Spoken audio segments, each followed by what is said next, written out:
What's going on, Summoners? Welcome back to another ProGuides video. I'm Kangas, and today we're going to talk about some of the strongest abilities in the entire game. From the most annoying to the most useful, these 10 abilities definitely need some sort of changes in the next couple of patches. So let's hop into it and make some Redditors angry. So to find our list of the most powerful champion skills, we first created a set of criteria to judge the effectiveness of these abilities. We're going to focus on what's really strong in patch 11.2, so you might see some familiar faces. The three things that we base our decisions on are flexibility, effectiveness, and counterplay. When talking about flexibility, we're thinking about what kinds of situations an ability is useful. For example, Garen's Q isn't very flexible, since it's mostly designed to work against melee champions. An ability's effectiveness depends on how good you can get your goal accomplished with that ability. If we go back to Garen's Q example, it's a pretty effective ability when you're 1v1ing a melee top laner. Our last criteria is counterplay. And it's exactly what it sounds like. What can you do against this ability, and how can you outplay it? Malzahar's ult is an example of an ability that has very little counterplay, since you literally can't dodge it. Oh, and our list of 10 abilities aren't in any specific order, they're just the skills that we think have a little too much impact with only one button. So before we start talking about our list of overpowered abilities, our question of the day is, what is your most hated ability and why? Personally, mine is Twitch's invisibility, because I always lose track of that champion and never expect it when he shows up in my lane, especially when it's jungle Twitch. But let me know yours in the comments down below.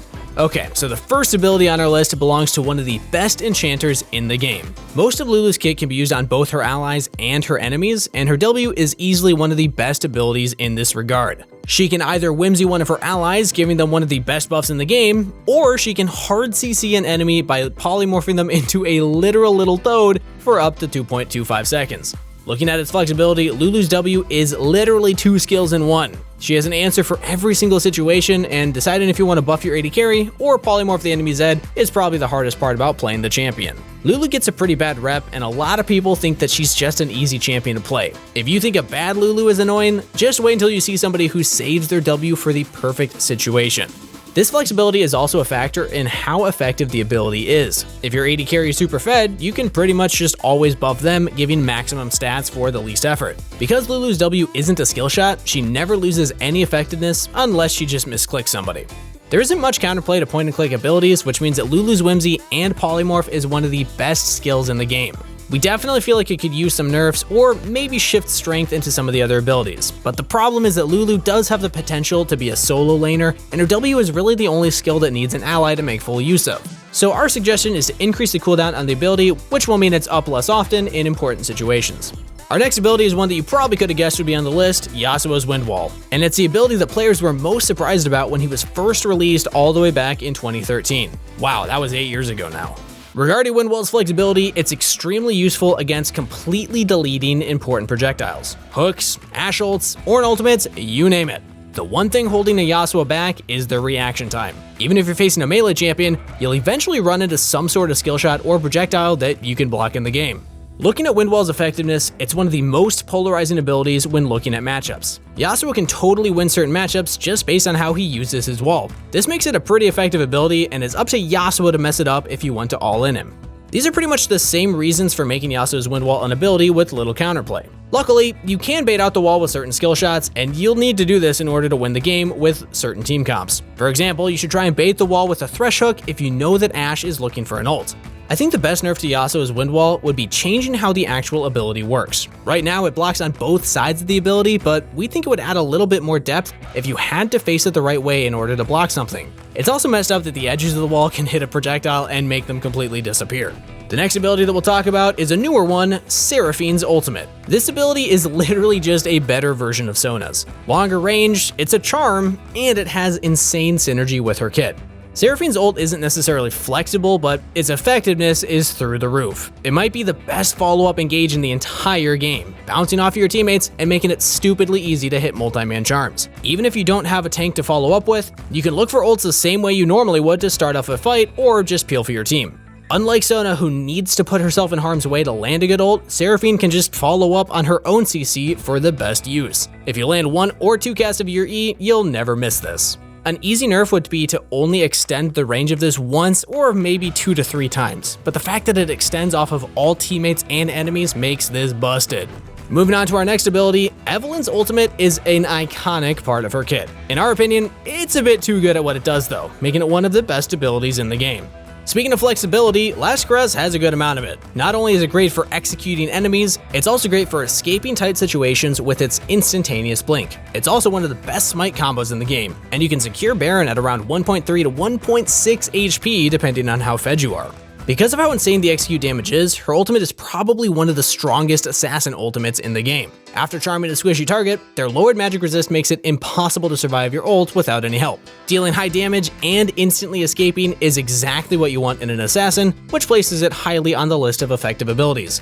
Since Evelynn becomes untargetable when she ults, it's also really hard to react to it quickly. The only counterplay to Ev's ult is predicting where she'll end up, and just because you know where she's going doesn't mean you can catch up to her. To help balance her snowball a bit, lowering the damage amplifier would definitely make Last Caress a strong ultimate instead of a broken one. But Evelynn is one of those junglers that requires a little bit of cerebral play in order to path correctly and get to that point. So if you want to learn how to play champs like her, go check out ProGuides.com and talk with one of our challenger coaches. They'll walk you through jungle paths, walk you through play styles, and walk you through how to win games. Trust me, you'll only improve by checking it out. But now going back to our list of abilities that need nerfs, Fizz's Playful Trickster is one of the most annoying abilities in the game, so you know we had to put it on the list. Not only can you become untargetable on a short cooldown, Fizz's E does a bunch of damage and gives him pretty good wave clear later in the game. Any ability that can get two things done extremely well is going to be flexible. But what makes it so strong is actually just how effective it is. At max rank, Fizz can dodge damage, reposition himself, and deal massive damage on a 10-second cooldown. With some ability haste, this might just be the best ability to snowball a game with.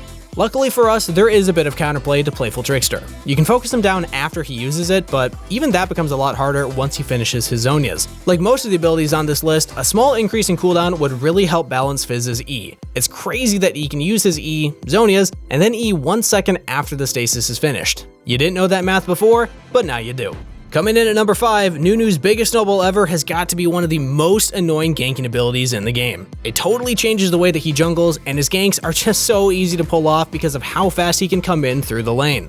NUNU'S W is one of the best ganking tools in the game, and it also doubles as a way to escape if he's caught in a sticky situation. Pair that with his innate tankiness, and NUNU'S flexibility in a fight is a lot higher than other tank junglers. This flexibility is what makes NUNU such an effective jungler, and that's the reason so many high elo junglers just hate playing around him.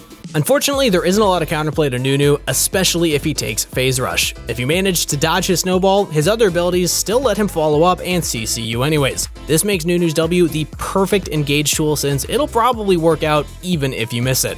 My best guess for nerfing this would be to make it last much shorter. Right now you can start it at bottom Gromp or Krugs and use it to get all the way for a lane gank. He's going so fast and that thing is so dang big by the time it gets there that it's just impossible to dodge. Decreasing the length of it I think could help. The next ability on our list is going to be Thresh's Dark Passive. A big part of what makes Thresh balanced is that all of his abilities have multiple uses, but his Lantern is the ultimate test of your flexibility. In the right hands, you can save allies and bring your frontline close whenever you need to. Since you only have to click on it, Thresh's Lantern is also really effective. But what you need to do is make sure that you're leading the placement a little bit. Bad Thresh players will throw their Lantern directly on top of their teammates, while good Thresh players will actually give their players a little room to touch it. If the Lantern is too close to the enemy, they can actually cancel the dash, giving the ability some good counterplay. And they can also place wards in the middle of the Lantern, making it harder for your teammates to click on. An obvious way to nerf this would just be to hit the cooldown. Having it up less often means that it is less of a threat. So when we were looking at the strongest standalone abilities, we tried to think about everything that each ability brought to the table. Jin's W might just be one of the main reasons for his solid position as a powerful AD carry this season. The big argument for this is in terms of flexibility. The range is massive, giving you a lot of opportunities for following up on your teammates. It might just be a root, but it's a relatively short animation, which makes it kind of difficult to react to when it's unexpected. I think the best way to explain this flexibility and effectiveness is with an example in the bot lane. If both junglers are fighting over bot scuttle, it'll be a 3v3 when both bot laners get there. But Jin is the only AD carry who can immediately help out his jungler with CC and damage with just a basic ability. One well-aimed W can totally win a fight for your jungler, and that makes it a seriously powerful skill on patch 11.2.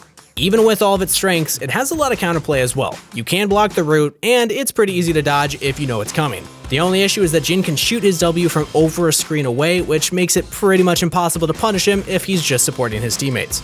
I think a great way to make this ability less versatile would be to actually increase the damage, but also lower the max range.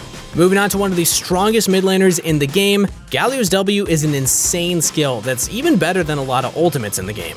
Starting off with the flexibility, Galio's taunt applies a lot of pressure when it's being charged. You can't just ignore Galio like you might ignore a Malphite or Maokai. If you don't respect the space it buys, you'll find yourself losing every single teamfight.